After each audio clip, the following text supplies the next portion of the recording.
এবার July August বিপ্লবের দেয়ালচিত্রের ভাষা উঠে এলো দৃক গ্যালারিতে। প্রতিটি প্রতিবাদ প্রতিরোধের ভাষা ছুঁয়ে যাচ্ছে দর্শনার্থীদের। দেশের 11 জেলার তরুণদের আঁকা দেয়ালচিত্র নিয়ে প্রদর্শনী চলবে 30 নভেম্বর পর্যন্ত।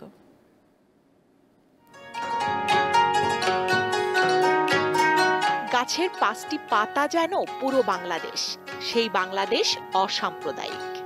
আবার উত্তরের তৃষ্ণায় কোনো শিল্পকর্ম প্রশ্ন জানতে চায়।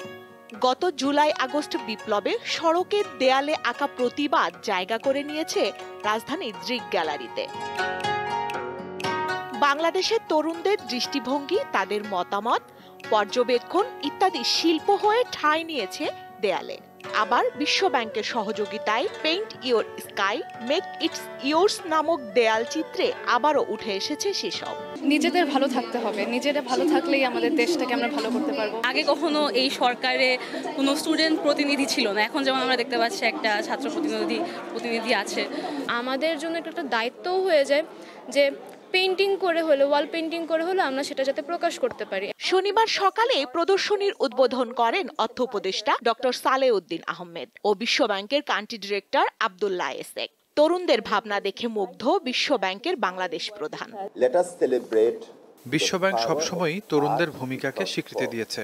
বিশ্বব্যাপী তরুণদের ক্ষমতায়ন করতে সংস্থাটি প্রতিজ্ঞাবদ্ধ।